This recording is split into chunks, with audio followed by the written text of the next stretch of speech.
ऐसा समझिए। भोपाल से शिवानी जैन नमोस्तु निवेद्य करते हुए प्रश्न पूछ रही हैं। अगर हम सोते समय धर्म का कुछ पढ़ते हैं और हमारी अचानक नींद लग जाती है तो वो धर्म का बीच में ही छूट जाता है, तो क्या उसका पाप हमें लगेगा? कृपया समाधान करें। देखिए, प्रमाद जो है, आलस जो है, वो बंद का कारण है। भैया माइक वाले हैं क्या? आवाज़ ठीक कर दो भैया यार। जो प्रमाद है वो बंद का कारण है, और बंद का कारण होने से वो संसार का भी कारण है। धार्मिक क्रिया में अगर आपका प्रमाद अधिक है तो निश्चित मानना बंद अधिक है। भोजन करते करते तो कोई नहीं सोता, पैसे गिनते गिनते तो कोई नहीं सोता, और फेवरेट सीरियल आ रहा हो, फेवरेट मूवी हो, देखते देखते तो कोई नहीं सोता।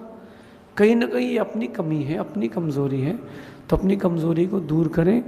ये आलस्य और प्रमाद धर्म की क्रियाओं में, तो ये अतिचार अनाचार में भी आपको ले जा सकता है। इसलिए इस अतिचार अनाचार रहने, प्रमाद से ज़रूर बचें। इसके लिए थोड़ा जागृत रहें, खुद में मोटिवेटेड रहें।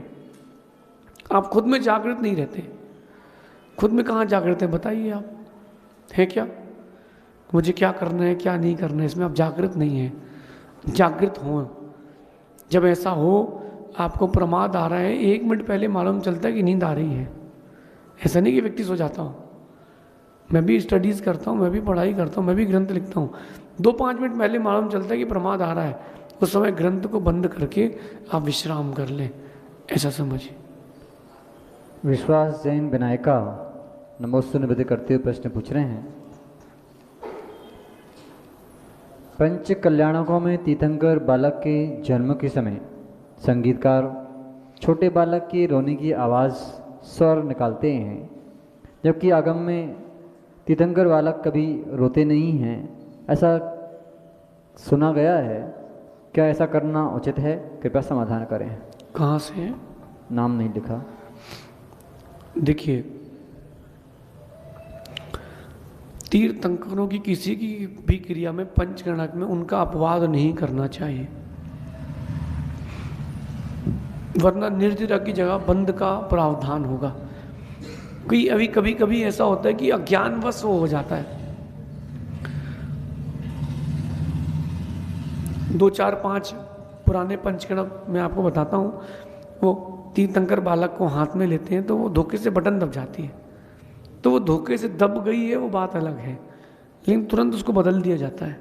कई बार हमारे स्टेज में भी ऐसा हो जाता है, तो हम उसको बदलते कि भैया तीर्थंकर बालक कभी रोते नहीं है, वो हमेशा मुस्कुराते रहते हैं। अगर कहीं ऐसा होता है तो वो अनुचित है, गलती से हो सकता है।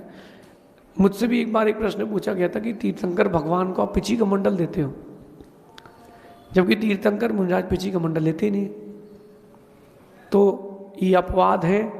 नहीं, अपवाद नहीं है, ये विधि है बताने के लिए कि दिगंबर मुनि की चर्या क्या होती है। और अगर ऐसा मानेंगे तो बहुत सारी चीज़ों में फिर प्रॉब्लम आएगी।